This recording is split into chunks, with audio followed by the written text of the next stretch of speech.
नमस्कार दोस्तों, आप सभी का फिर से स्वागत है महिमा इंस्टीट्यूट शिवपुरी में। हम फिर से एक नया टेस्ट लेकर आपके सामने हाजिर हैं। आज बायोलॉजी का दूसरा टेस्ट है। ये सभी टेस्ट आपकी सभी परीक्षाओं, प्रतियोगी परीक्षाओं के लिए बहुत महत्वपूर्ण टेस्ट हैं।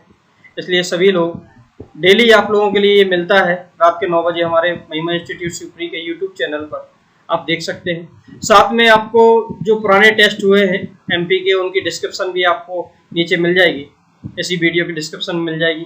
साथ में कल का जो टेस्ट हुआ बायोलॉजी का, उसकी डिस्क्रिप्शन भी आपको मिल जाएगी और वहाँ जाइए और सभी टेस्टों को देखकर लाभ उठाइए। चलिए दोस्तों, और हमारे चैनल को सब्सक्राइब करिए, लाइक करिए और शेयर करिए, अधिक से अधिक लोगों तक पहुँचाइए, दोस्तों तक पहुँचाइए। दोस्तों चलिए आज शुरुआत करते हैं पहले क्वेश्चन के साथ। तो देखिए, आइए शुरुआत करते हैं। पहला क्वेश्चन देखिए दोस्तों, जीवन की मूलभूत इकाई क्या है? तो जीवन की मूलभूत इकाई क्या है? तो दोस्तों, आपका जो शरीर है, हमारा जो शरीर है, वो सभी शरीर, चाहे वो चींटी का हो, हाथी का हो या किसी का भी शरीर हो, वो सभी शरीर हमारे जिससे बने हो उसका नाम है कोशिका। क्या नाम है दोस्तों? कोशिका। तो हमारे सभी शरीर कोशिका से बने हैं। तो हमारे जीवन की मूलभूत इकाई यानी कि शरीर की मूलभूत इकाई क्या है दोस्तों? कोशिका। इसको इंग्लिश में कहते हैं सेल। क्या कहते हैं दोस्तों? सेल कहते हैं। और हमारे जो सेल होते हैं, अगर सेलों की बात करें तो सबसे छोटी जो सेल होती है वो कौन सी होती है? तो सबसे छोटी सेल होती है माइकोप्लाज्मा। कौन सी होती है दोस्तों? माइकोप्लाज्मा। अगर सबसे बड़ी सेल की बात करें तो शुतुरमुर्ग का अंडा होती है। शुतुरमुर्ग का अंडा होती है। अगर मनुष्यों की बात करें तो सबसे बड़ी सेल मनुष्यों की जो होती है उसका नाम है अंडाणु। और ये अंडाणु जो पाया जाता है वो फीमेल में पाया जाता है दोस्तों। कहाँ मिलता है? फीमेल में मिलता है। और सबसे छोटी जो सेल है उसका नाम है शुक्राणु। और शुक्राणु जो मिलता है वो हमारे पुरुषों में मिलता है। किसमें मिलता है दोस्तों? पुरुषों में मिलता है। चलिए, और अब मनुष्य की सबसे लंबी कोशिका की बात करें तो तंत्रिका कोशिका कहलाती है। कौन सी कोशिका कहलाती है दोस्तों? तंत्रिका कोशिका कहलाती है। तो देखें, जीवन की मूलभूत इकाई यानी कि हमारा शरीर जिससे बना है उसका नाम क्या है? उसका नाम है कोशिका। कौन सा है दोस्तों? कोशिका है। तो सबसे छोटी कोशिका कौन सी है? माइकोप्लाज्मा है। सबसे बड़ी कोशिका शुतुरमुर्ग का अंडा होती है।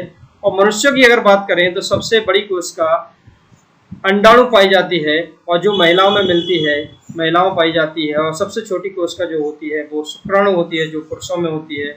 और मनुष्यों की सबसे लंबी कोशिका तंत्रिका कोशिका होती है, जो मस्तिष्क में हमारे मिलती है। चलिए दोस्तों, अगला क्वेश्चन देखते हैं।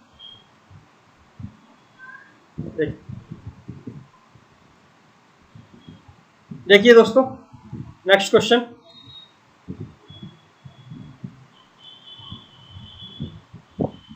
इसका आंसर बताएं।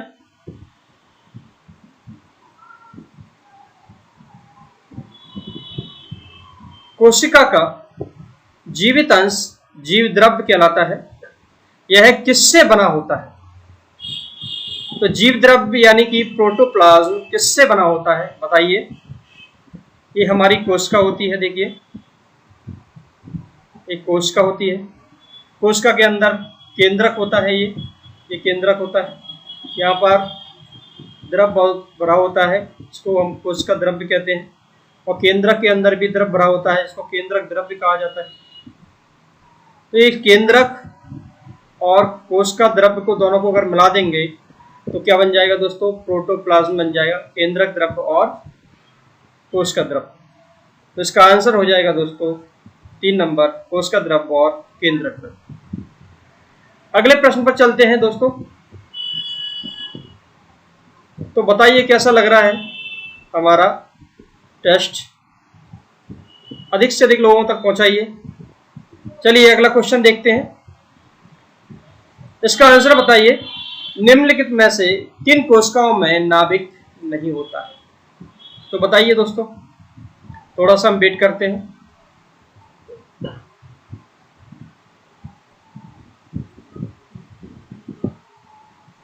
चलिए, तो नाभिक नहीं होता वो कोशिकाएं कौन सी होती हैं?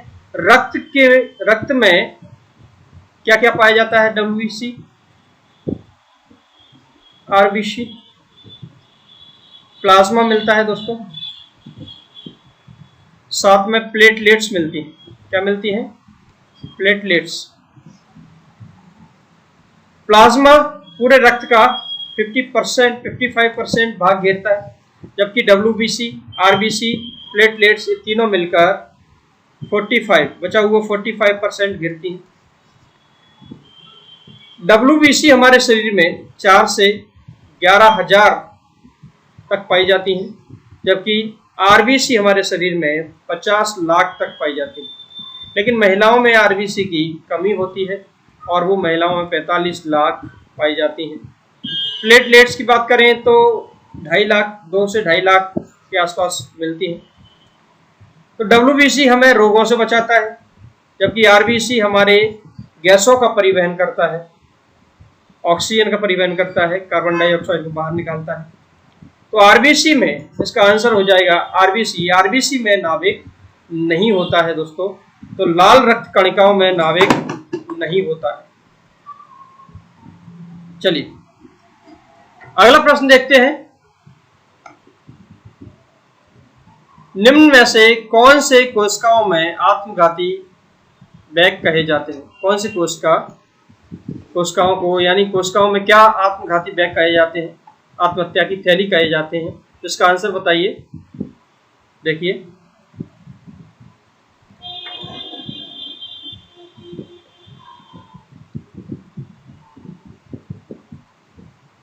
चलिए दोस्तों, देखिए एक थैले के आकार की एक संरचना होती है जिसको लाइसोसोम कहते हैं। लाइसोसोम, इसको इंग्लिश में ऐसे कहते हैं, लाइसोसोम कहते हैं। ये लाइसोसोम क्या करता है कि अगर कोशिका में कोई भी संक्रमण फैल जाता है तो उसको साफ करता है। क्या करता है दोस्तों?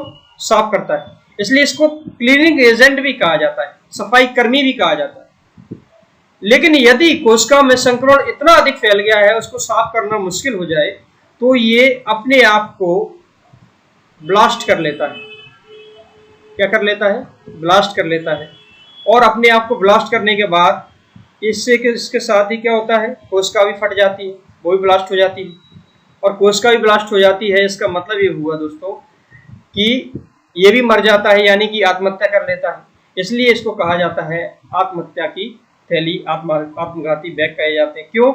इससे एक चीज होती है दोस्तों कि जितना भी संक्रमण होता है वो खत्म हो जाता है और आगे संक्रमण नहीं बढ़ता है, दूसरी कोशिकाओं में नहीं पहुंचता है। इसलिए ये संक्रमण से हमें बचाता है, इसलिए सफाई करता है संक्रमण की। इसलिए इसको कहते हैं आत्महत्या का थैला, यानी कि आत्महत्या की थैली, यानी कि आत्मघाती बैग कहे जाते हैं। चलिए आगे देखते हैं नेक्स्ट क्वेश्चन। निम्नलिखित कोशिका अंगों में से कौन से एक अर्धपारगम है? देखिए दोस्तों, तो आप बताइए इसका आंसर क्या है। थोड़ा सा समय देते हैं आपको।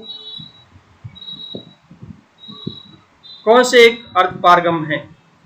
अर्धपारगम मतलब सेमी परमिजिबल, सेमी परमिजिबल। चलिए कोशिका में, चलिए सॉल्व करते हैं। कोशिका में बाहर जो दीवार लगी होती है, यानी कि इसको कहते हैं कोशिका झिल्ली, जो परत होती है उसको कहते हैं कोशिका झिल्ली। लेकिन पेड़ों में वो कोशिका भित्ति कहलाती है, बाहर की परत। और ये कुछ पदार्थों को अंदर जाने देती है, कुछ पदार्थों को नहीं जाने देती। इसका मतलब हुआ ये सेमी परमिजिबल होती है। इसका मतलब हुआ कि ये अर्धपारगम होती है। क्या होती है? अर्धपारगम झिल्ली होती है। तो कोशिका झिल्ली को अर्धपारगम झिल्ली हम लोग कहते हैं। अगला प्रश्न देखते हैं। चलिए, निम्नलिखित में से किसको कोशिका का पावर प्लांट भी कहा जाता है? तो कोशिका का पावर प्लांट किसे कहा जाता है दोस्तों? इसकी बात करते हैं हम लोग। कोशिका जो है, कोशिका में देखिए कोशिका है, उसमें एक केंद्रक पाया जाता है, इसमें ये द्रव भरा होता है, इस द्रव में ही कुछ पदार्थ यानी कि कुछ अंग पाए जाते हैं। तो एक अंग पाया जाता है ऐसा, इसमें दो झिल्लियां होती हैं, दो झिल्ली होती हैं, और दो झिल्ली वाला ये अंग जो कहलाता है वो कहलाता है माइटोकॉन्ड्रिया। क्या कहलाता है? माइटोकॉन्ड्रिया। और माइटोकॉन्ड्रिया जो होता है, माइटोकॉन्ड्रिया जो होता है, इस माइटोकॉन्ड्रिया में श्वसन की क्रिया होती है। श्वसन की क्रिया के द्वारा ऊर्जा की प्राप्ति होती है, और ऊर्जा भी कौन से रूप में निकलती है दोस्तों? एटीपी के रूप में निकलती है।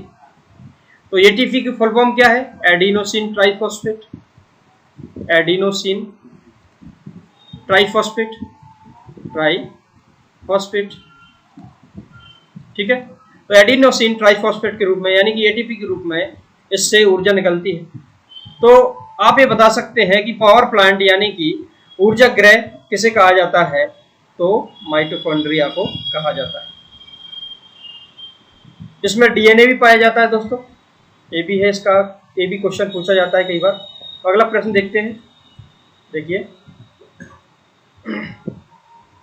निम्नलिखित में से कोशिका का नियंत्रक केंद्र कौन है? यानी कि कोशिका को नियंत्रित कौन करता है? इसमें चार ऑप्शन है दोस्तों, कौन सा ऑप्शन सही है जल्दी से कमेंट करिए। केंद्रक, प्लाज्मा, लाइसोसोम, क्रोमोसोम। तो इसका सही आंसर है हमारा केंद्रक। केंद्रक कोशिका का नियंत्रण करता है। केंद्रक में एक द्रव भरा होता है, इसको न्यूक्लियोप्लाज्म कहा जाता है, न्यूक्लियोप्लाज्म कहते हैं। और न्यूक्लियोप्लाज्म में क्रोमोसोम होते हैं। क्रोमोसोम यानी कि गुणसूत्र हमारे कितने होते हैं? 46। 46 में से 44 जो होते हैं वो ऑटोजोम्स होते हैं। क्या होते हैं दोस्तों? ऑटोजोम्स होते हैं। जबकि दो गुणसूत्र क्या होते हैं? दो होते हैं सेक्स क्रोमोसोम। अगर मेल है तो मेल में जो सेक्स क्रोमोसोम है वो पाए जाएंगे एक्स एंड वाई, और फीमेल है तो इसमें पाए जाएंगे एक्स एंड एक्स। जब मेल का बाय एक्स से मिलता है तो लड़का पैदा होता है। अगर मेल का एक्स और फीमेल का एक्स मिलेगा तो लड़की पैदा होगी। इसका अर्थ यह हुआ कि लड़का और लड़की पैदा करने के लिए मेन जिम्मेदार कौन होता है? पुरुष होता है, यानी कि मेल होता है दोस्तों। चलिए, तो इसका सही आंसर क्या हो जाएगा? केंद्रक हो जाएगा। कौन सा हो जाएगा? केंद्रक हो जाएगा। चलिए अगला देखते हैं, निम्नलिखित की कोशिका सूक्ष्मतम जीवित कोशिका है, तो बताइए। तो सबसे छोटी कोशिका पूछी गई है दोस्तों, और हमने शुरुआत में ही ये बात की थी सबसे छोटी कोशिका कौन सी है। तो सबसे छोटी कोशिका कौन सी है? माइकोप्लाज्मा है। कौन सी है?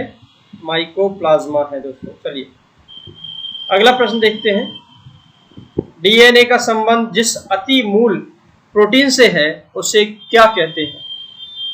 देखिए दोस्तों, देखिए, क्रोमोसोम जिसमें पाए जाते हैं उसका नाम है न्यूक्लियोप्लाज्म यानी कि केंद्रक द्रव। क्रोमोसोम जिससे बने होते हैं इसको कहते हैं डीएनए और हिस्टोन प्रोटीन। हिस्टोन प्रोटीन ये दोनों से मिलकर बने होते हैं। किससे बने होते हैं? डीएनए और हिस्टोन प्रोटीन। और डीएनए की क्रियात्मक एवं संरचनात्मक इकाई जो मेन होती है वो होती है जीन। जैसे आपकी बॉडी में कितने हाथ लगाने हैं, कितने पैर लगाने हैं, कितनी आंखें लगानी हैं, कान लगाने हैं कि नहीं लगाने हैं, ये सभी कौन बताता है दोस्तों? तो ये जीन में फीड रहता है।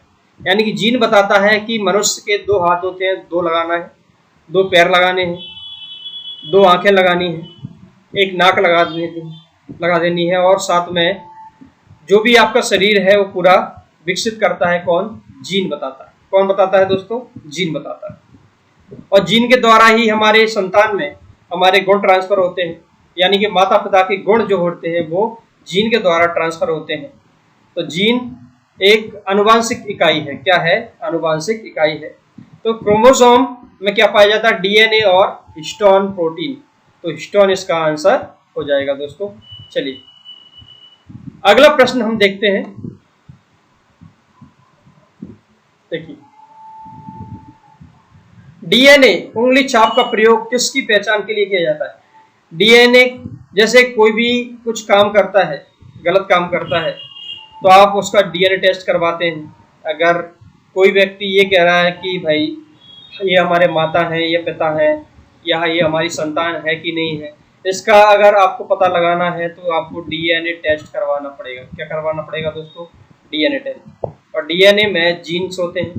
तो जीन माता पिता के होते हैं, माता पिता से मिलते हैं हमें, यानी कि 50% जो गुण होते हैं वो माता के होते हैं और 50% हमारे गुण किसके होते हैं? पिता के। यानी कि 50-50% यानी कि 100% हो जाते हैं। इसका मतलब ये हुआ कि हम लोग जो होते हैं वो हाइब्रिड प्रजाति होती है। कैसी होती है? हाइब्रिड। हाइब्रिड का मतलब होता है दो किस्मों को मिलाकर एक अच्छी प्रजाति बना देना, हाइब्रिड कहलाती है। और अगर आप देखेंगे तो टमाटर भी एक हाइब्रिड प्रजाति बनाते हैं, तो संकर टमाटर जिसके कहते हैं। तो इसमें क्या होता है? अच्छी किस्मों को लेकर मिला दिया जाता है, जिसको हाइब्रिड बनाया जाता है, मतलब अच्छा बना दिया जाता है। तो हमारे माता पिता अलग अलग जगह के होते हैं, अलग अलग वेशभूषा होती है, यानी कि अलग अलग उनका माहौल होता है और रहन सहन भी अलग होता है, और दोनों का प्रोडक्ट हम होते हैं, इसलिए हम लोग क्या हो गए? हाइब्रिड हो गए दोस्तों। चलिए अगला प्रश्न देखते हैं। तो इसका आंसर देखिए, डीएनए उंगली छाप का प्रयोग किसकी पहचान के लिए किया जाता है? तो माता पिता की पहचान के लिए, ठीक है। बलात्कारी के लिए, ये भी ठीक है। चोर के लिए, ये भी ठीक है। तो प्रयोग सभी हो जाएगा दोस्तों। क्या हो जाएगा इसका आंसर? तो प्रयोग सभी। अगला प्रश्न देखते हैं। देखिए, पुरुष में पुरुषत्व के लिए कौन सा गुणसूत्री संयोजन उत्तरदायी है? तो आपको मैंने अभी अभी बताया था, मेल में जो क्रोमोसोम पाए जाते हैं मेल में, वो कौन से होते हैं? X and Y. और फीमेल में कौन से पाए जाते हैं दोस्तों? बताइए। एक्स और एक्स। और मैंने आपको ये भी बताया था अभी कि अगर वाई अगर एक्स से मिल जाए तो क्या होगा? बताइए, क्या पैदा होगा? संतान कौन सी होगी? लड़का या लड़की? ये होगा लड़का, क्योंकि महिलाओं में एक्स एक्स होते हैं। लेकिन अगर एक्स का एक्स से मिल जाए तो क्या बनेगा? तो ये बनेगा लड़की। क्या बनेगा? लड़की बनेगा। ओके, तो देखिए, तो महिलाओं में एक्स एक्स, पुरुष में एक्स वाई, यानी कि लड़का पैदा करने के लिए जिम्मेदार कौन है? मेल होता है। कौन होता है दोस्तों? मेल होता है। नेक्स्ट देखते हैं। तो इसका आंसर देखिए कौन सा हो जाएगा? इसका आंसर हो जाएगा, पुरुष में पुरुषत्व के लिए कौन सा गुणसूत्री संयोजन उत्तरदायी है? तो 4 नंबर, एक्स और वाई। चलिए अगला प्रश्न देखते हैं। पढ़िए, क्वेश्चन पढ़िए दोस्तों। मनुष्य में कौन से क्रोमोसोम के मिलने से बालक का जन्म होगा? तो बताइए, इसका आंसर दीजिए जल्दी से, फटाफट।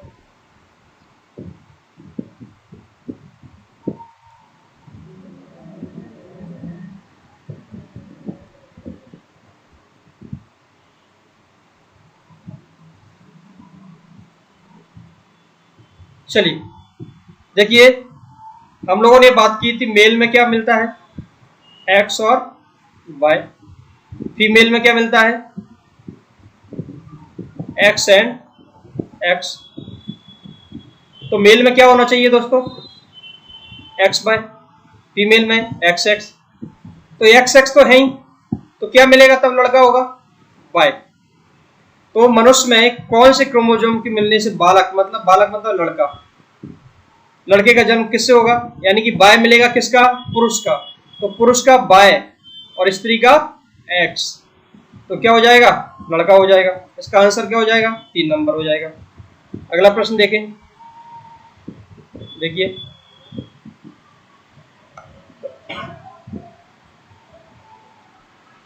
शरीर में लगी चोट की मरम्मत के लिए किस प्रकार के सेल विभाजन का प्रयोग किया जाता है? देखिए, सेल विभाजन, अगर आंसर पता हो तो बताइए। चलिए मैं बताता हूं। सेल विभाजन दो प्रकार के होते हैं। एक होता है दोस्तों समसूत्री। क्या होता है? समसूत्री। और एक होता है अर्ध समसूत्री या अर्धसूत्री। चल, समसूत्री और अर्धसूत्री विभाजन। समसूत्री मतलब हमारे क्रोमोसोम कितने होते हैं? 40। 40 का विभाजन अगर 40 की ही दो कोशिकाएं बन जाएं, 40 की, तो ये हो गया समसूत्री। क्या हो जाएगा दोस्तों? समसूत्री। अगर हमारे क्रोमोसोम 40 हैं तो 40 में से 23 की बन जाए, 23 और 23, ये हो जाएगा अर्धसूत्री। अगर मेल है, मान लो ये मेल के हैं और फीमेल में भी अर्धसूत्री हो जाए, फीमेल में 40 और 40 का 23 हो जाए, 23 एक, दूसरा भी 23 हो जाए, तो मेल का 23 और फीमेल का 23 ये दोनों मिल जाएंगे तो 46 हो जाएंगे क्रोमोसोम। जैसे संतान की उत्पत्ति हो जाएगी। यानी कि संतान की उत्पत्ति के लिए अर्धसूत्री विभाजन होना चाहिए। लेकिन अगर हमारे यहाँ कट जाए, फट जाए या कोई भी कुछ हो जाए, चोट लग जाए, तो उसके लिए हमें सेक्स निर्धारण की जरूरत नहीं है। किसकी जरूरत होती है? समसूत्री विभाजन की होती है। और समसूत्री को ही गुणसूत्री कहते हैं। क्या कहते हैं बेटा? गुणसूत्री विभाजन कहते हैं। समसूत्री क्या कहते हैं दोस्तों? गुणसूत्री विभाजन कहा जाता है। तो इसका आंसर क्या हो जाएगा? केवल गुणसूत्री। कौन सा? केवल गुणसूत्री। ठीक है दोस्तों, अगला प्रश्न देखें। चलिए नेक्स्ट क्वेश्चन देखिए। अगला, पेनिसिलिन का आविष्कार किसने किया था? ये आप पढ़ते आ रहे हैं, किसने किया था बताओ, बताइए किसने किया था? अलेक्जेंडर फ्लेमिंग ने। चलिए अगला प्रश्न देखते हैं। निम्नलिखित में से कौन प्रदूषण संकेतक पौधा है? तो बताइए कौन सा पौधा होता है? तो प्रदूषण संकेतक जो पौधा होता है वो होता है लाइकेन। कौन होता है दोस्तों? लाइकेन। इसका रंग बदल जाता है प्रदूषण बढ़ता है तो। चलिए नेक्स्ट, पौधों में फ्लोएम मुख्यतः उत्तरदायी है। पौधों में दोस्तों दो प्रकार के ऊतक होते हैं, टिश्यू होते हैं। एक होता है जाइलम,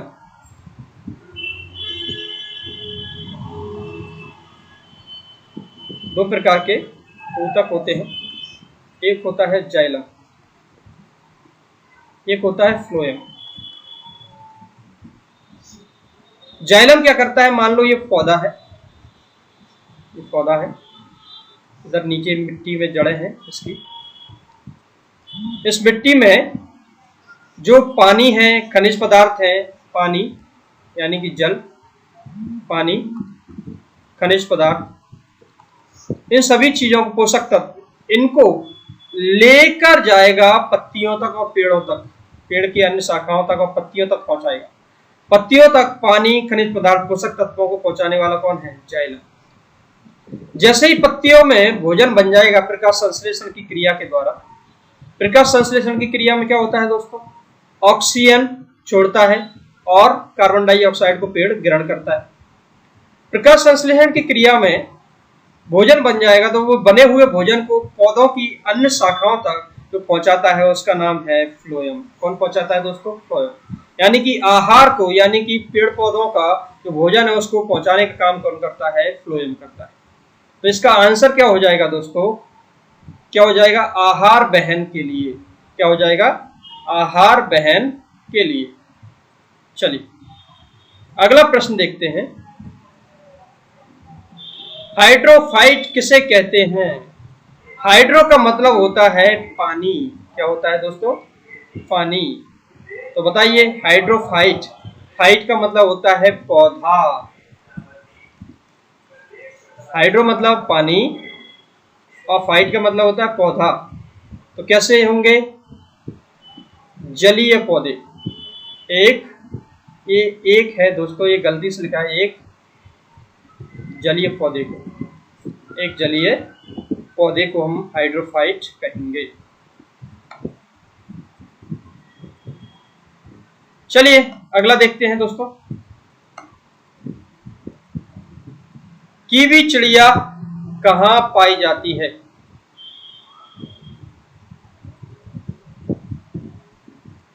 कीवी चिड़िया कहाँ पाई जाती है बताओ? देखिए दोस्तों, एक मिनट, चलिए। कीवी चिड़िया कहाँ पाई जाती है? तो कीवी, आप लोग अगर मैच देखते हैं तो कीवी किसको कहते हैं? न्यूजीलैंड वालों को कहते हैं, न्यूजीलैंड। तो न्यूजीलैंड में एक कीवी पाई जाती है और ये ना उड़ने वाला, ना उड़ सकने वाला पक्षी होता है, यानी कि ये उड़ नहीं सकता कीवी। चलिए अगला प्रश्न देखें। कौन सा जीवित पक्षी विश्व का सबसे छोटा अंडा देता है? तो सबसे छोटा पक्षी कौन सा है दोस्तों? सबसे छोटा पक्षी कौन सा है? Humming bird. कौन सा है? हमिंग बर्ड है। सबसे बड़ा पक्षी कौन सा होता है? शुतुरमुर्ग होता है। कौन होता है? शुतुरमुर्ग होता है। सबसे छोटा पक्षी हमिंग बर्ड होता है और हमिंग बर्ड उल्टा उड़ता है। चलिए नेक्स्ट, इसको गुंजन पक्षी भी कहा जाता है दोस्तों। मांसपेशी को हड्डी से जोड़ने वाले ऊतक को क्या कहते हैं? देखिए अगर हम देखें, बात करें तो दोस्तों, आपके ये मान लो स्किन है, क्या है? स्किन है। इसके जब स्किन के नीचे जाएंगे तो आपको एक परत नजर आएगी, इसको कहते हैं एरियोलर। इसके बाद में एक परत और नजर आएगी, इसको कहेंगे एडिपोस। एडिपोस। घाव को भरने के लिए एरियोलर जिम्मेदार होता है, एडिपोज मोटापे के लिए जिम्मेदार होता है, ये वसा का संग्रहण करता है। उसके बाद आता है मांसपेशियां, मसल्स आती हैं दोस्तों। क्या आती हैं? ये मसल्स आ गई। ये क्या है? मसल्स। और इधर आती हैं हड्डियां। क्या आ गई दोस्तों? हड्डियां। हड्डी से हड्डी को जो जोड़ता है उसका नाम है लीगामेंट। क्या कहते हैं दोस्तों? हड्डी से हड्डी को जोड़ने वाला है लीगामेंट। और मांसपेशियों को हड्डी से जोड़ता है उसका नाम है टेंडन। क्या नाम है दोस्तों? टेंडन। चलिए इसका नाम है टेंडन। चलिए नेक्स्ट, अगर हम बात करें तो मांसपेशी को हड्डी से जोड़ने वाला क्या हो जाएगा? टेंडन। क्या हो जाएगा? टेंडन। नेक्स्ट, रक्त होता है। क्या होता है दोस्तों? रक्त हमारे पूरे शरीर में को कनेक्ट करता है, कहीं भी अगर काटेंगे तो रक्त निकलेगा। ये संयोजी ऊतक होता है। क्या होता है? संयोजी ऊतक होता है। रक्त की उत्पत्ति कहाँ होती है? रक्त की उत्पत्ति हमारे हड्डियों के बीच में एक अस्थि मज्जा होती है, एक हिस्सा होता है, वहां पर इसकी होती है, यानी कि बोन मैरो में, बोन मैरो में रक्त की उत्पत्ति होती है। और रक्त कहाँ मरता है? स्प्लीन में, यानी कि प्लीहा में मरता है। कहाँ मरता है दोस्तों? प्लीहा में मरता है। चलिए, सामान्य वयस्क व्यक्ति में कुल कितना रक्त होता है? तो सामान्य वयस्क व्यक्ति में कुल कितना रक्त होता है दोस्तों? 5 से 6 लीटर होता है। कितना होता है? 5 से 6 लीटर हमारे शरीर में मिलता है। रक्त का पीएच मान अनुमान क्या है? तो देखिए दोस्तों, पीएच मान के लिए एक स्केल होती है, ये 0 से लेकर चलती है, 0 है, और यहाँ पर देखिए 14 तक चलती है। 7 पर ये उदासीन होती है, न्यूट्रल होती है। जैसे ही 7 से नीचे आएंगे अम्लीय हो जाएगा, यानी कि 7 से नीचे यानी कि 0 से 7 से पहले तक अम्लीय एसिडिक होगा, और 7 के बाद क्षारीय हो जाएगा। क्या हो जाएगा? क्षारीय हो जाता है। कैसा हो जाता है? क्षारीय हो जाता है। इसका मतलब ये हुआ कि हमारा अम्लीय और क्षारीय होगा। तो अगर हम बात करें तो 7 पर यानी कि उदासीन होगा। क्या होगा दोस्तों? उदासीन होगा। तो इसका मतलब ये हुआ कि अगर हम बात करें तो हमारा रक्त का जो पीएच मान होता है वो 7.4 होता है। तो इसकी प्रकृति कैसी हो जाएगी दोस्तों? क्षारीय हो जाएगी। कैसी हो जाएगी? क्षारीय। ठीक है बेटा, क्षारीय हो जाएगी। कैसी हो जाएगी? क्षारीय। चलिए अगला देखते हैं।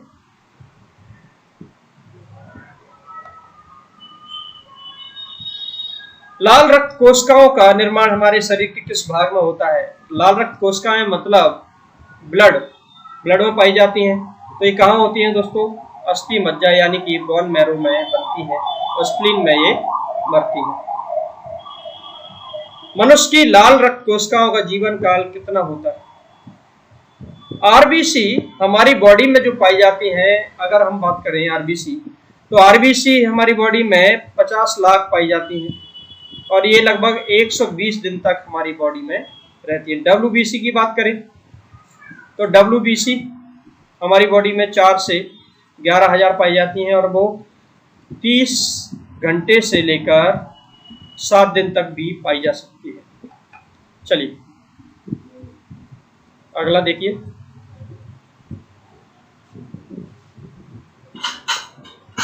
श्वेत रक्त कणिकाएं कितने प्रकार की होती हैं?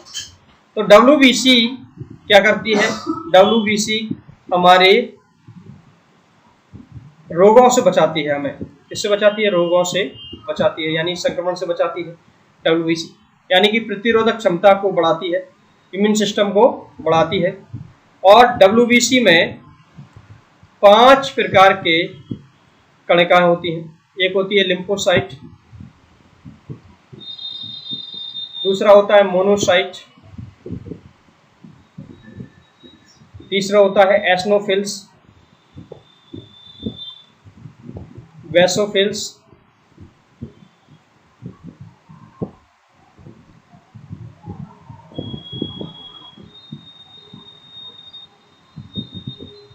और तीसरा होता है न्यूट्रोफिल्स। पांचवा न्यूट्रोफिल्स, एस्नोफिल्स, वैसोफिल्स और न्यूट्रोफिल्स। लिम्फोसाइट क्या करती है दोस्तों? ये एंटीबॉडी का निर्माण करती है, एंटीबॉडी का निर्माण करती है। और एंटीबॉडी जो होता है हमारा, वो हमारे ब्लड कैंसर और एचआईवी से बचाती है। इम्यून सिस्टम को ये बचाती है, इम्यून सिस्टम को बढ़ाती है। और डब्ल्यूबीसी में ही एक हिपेरिन पाया जाता है, हिपेरिन, जो कि हमें हमारे जो शरीर के अंदर है वो रक्त को जमने से रोकता है, यानी कि रक्त को नहीं जमने देता। चलिए अगला देखते हैं। तो इसका मतलब हो जाएगा 5 प्रकार की कणिकाएं पाई जाती हैं। अगला प्रश्न देखते हैं दोस्तों, इसका आंसर क्या होगा बताइए। रक्त में श्वेत कणों का मुख्य प्रयोजन क्या है? बताइए। यानी कि डब्ल्यूबीसी का मुख्य कार्य क्या होता है? इसका आंसर करिए जल्दी से। क्या पोषक तत्वों को ले जाता है? क्या संक्रमण से संघर्ष करता है? क्या ऑक्सीजन को ले जाता है? क्या शक्ति प्रदान करता है? बताइए क्या होगा इसका आंसर। चलिए मैं बताता हूँ। पोषक तत्वों को नहीं ले जाता, संक्रमण से संघर्ष करता है, ऑक्सीजन को आरबीसी ले जाता है, और शक्ति प्रदान ये नहीं करता है। इसका मतलब आंसर हो जाएगा 2 हो जाएगा। कौन सा हो जाएगा दोस्तों? 2 हो जाएगा। तो ये संक्रमण से लड़ता है, हमें रोगों से बचाता है। अगर डब्ल्यूबीसी काउंट बढ़ता है आपके शरीर में 11,000 से ज्यादा, तो आप संक्रमित हैं, यानी कि बीमार हैं। चलिए नेक्स्ट प्रश्न देखते हैं। रक्त का रंग निम्न में से किसकी उपस्थिति के कारण लाल होता है? रक्त में हीमोग्लोबिन पाया जाता है दोस्तों, हीमोग्लोबिन।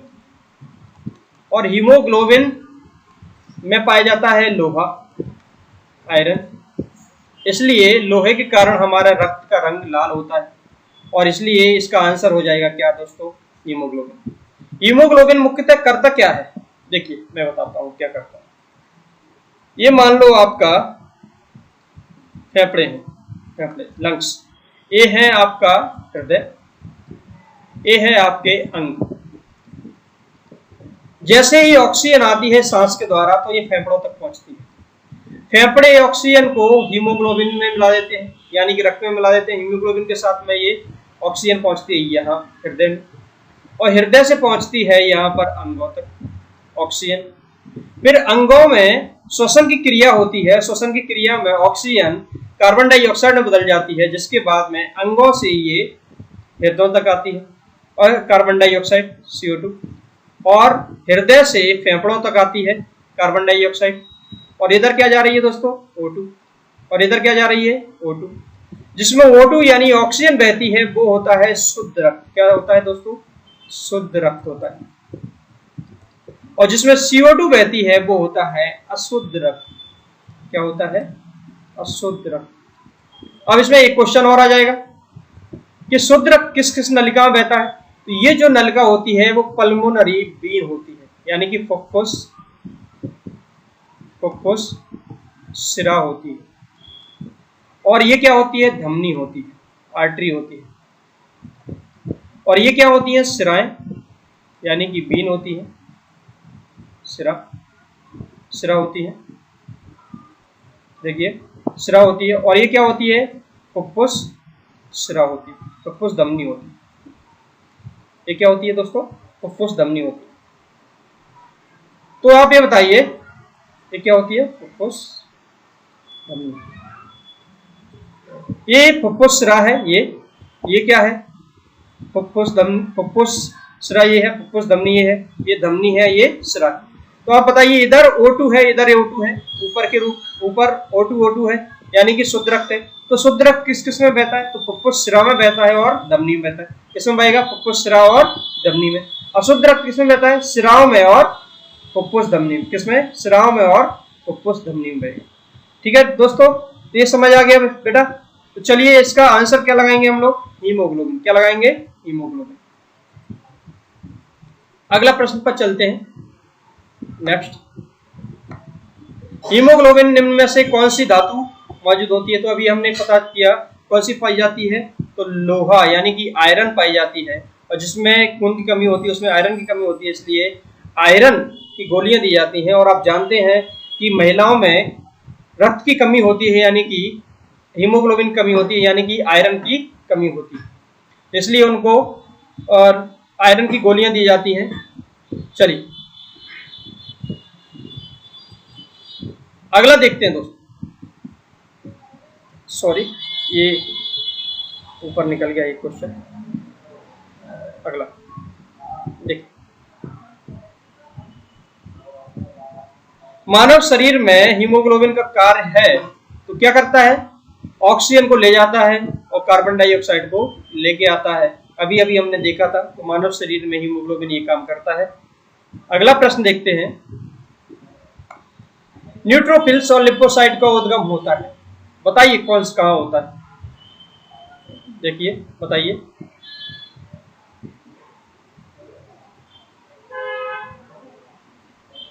बताइए, आंसर बताइए दोस्तों। अभी हमने एक पढ़ा था कि 5 प्रकार की होती है एक चीज, क्या होती है? तो न्यूट्रोफिल्स, लिम्फोसाइट कहाँ पाए जाते हैं? तो WBC में पाए जाते हैं। किसमें पाए जाते हैं? WBC में। ठीक है ना। अब WBC में ये पाए जाते हैं तो ये बनते कहाँ हैं?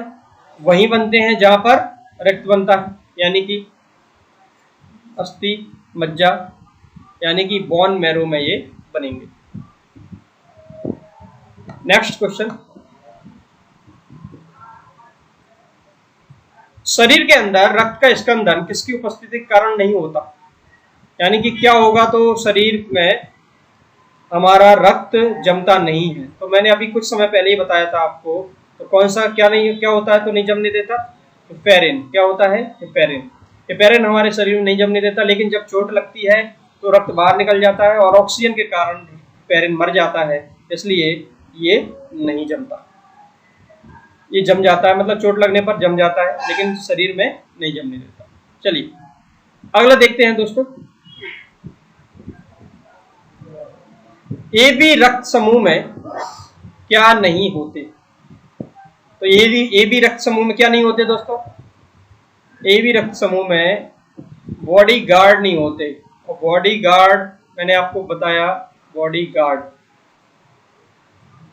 गार्ड नहीं होते, यानी कि एंटीबॉडी नहीं होते। क्या नहीं होते? एंटीबॉडी। ठीक है दोस्तों, नेक्स्ट प्रश्न देखते हैं।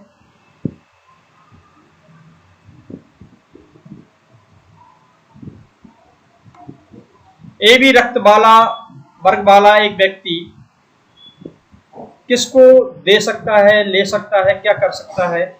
इसका आंसर देखिए। अगर हम बात करें तो मान लो ए ग्रुप वाला व्यक्ति है कोई, ए ग्रुप वाले के पास में एक बॉडीगार्ड रखता है ये बी, और बी से कहा है कि तू बी वाले लोगों को अंदर नहीं आने देगा, तो ये रोक देगा। यानी कि अगर ए को ए वाला देंगे तो बी रोकेगा? नहीं रोकेगा। बी आएगा तो इसको ये रोक देगा, क्योंकि बॉडीगार्ड की समाज का है, तो इसको रोक देगा। चलिए, तो ये इसको नहीं आने देगा। ए बी को अब बी के साथ में ये आया तो इसको भी नहीं आने देगा। और अगर इसकी बात करें ओ, तो ओ तो जो है वीआईपी है बेटा, तो वो तो आ ही सकता है, कहीं भी आ सकता है, इसलिए वो आ जाएगा। तो हम ये कह सकते हैं कि हमारे इस ग्रुप में कौन कौन से आ सकते हैं? ए में ए आ सकता है और ओ आ सकता है, लेकिन बी नहीं आ सकता, ए भी नहीं आ सकता।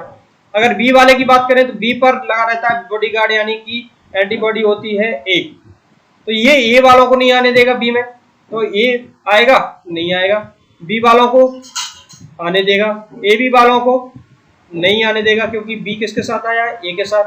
ए वालों को नहीं आने देना है, तो इसलिए ए भी नहीं आएगा। और ओ आ जाएगा? ओ आएगा क्योंकि ये वीआईपी है, तो ये आ सकता है। तो इसमें बी को दे सकते हैं, बी ग्रुप और ओ ग्रुप। और अगला देखते हैं ए बी ग्रुप। देखिए, ए बी ग्रुप की अगर बात करें, ए बी ग्रुप पर कोई भी एंटीबॉडी नहीं होता, यानी कि रोकने वाला कोई नहीं है, तो ये ग्रुप भी दे सकते हैं। बी भी आ सकता है, ए बी भी आ सकता है, और ओ भी आ सकता है, तो सभी आ सकते हैं।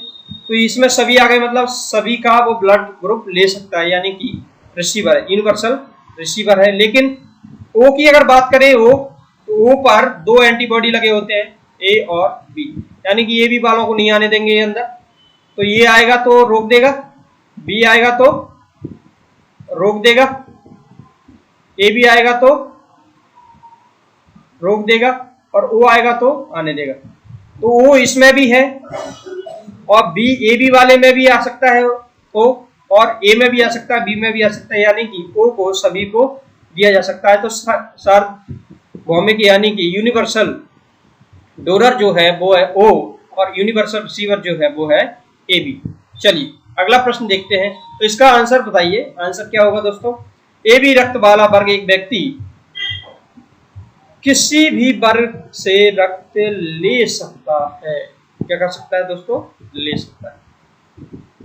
अगला प्रश्न देखें, मानव रक्तदान के लिए कौन सा रक्त समूह सार्वत्रिक दाता यानी कि यूनिवर्सल डोनर होता है?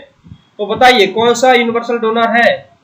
यूनिवर्सल रिसीवर कौन होता है और डोनर कौन होता है? यूनिवर्सल रिसीवर आपको पता है कौन सा होता है? A B. कौन सा होता है? A B. और यूनिवर्सल डोनर ओ। कौन होता है? ओ। चलिए अगला देखें,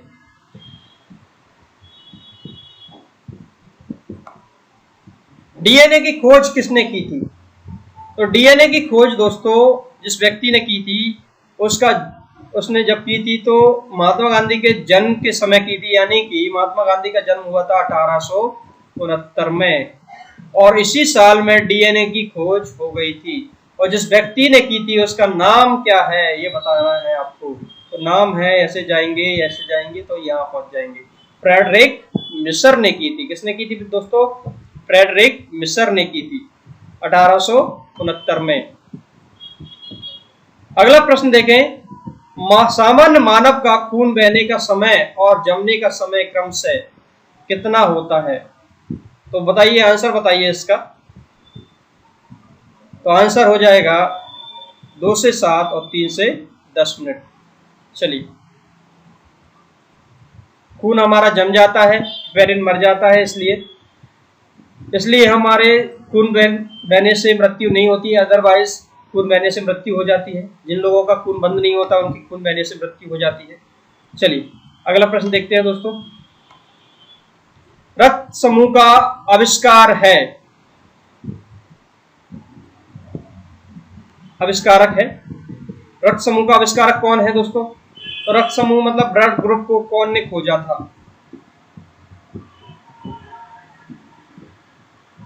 बताइए।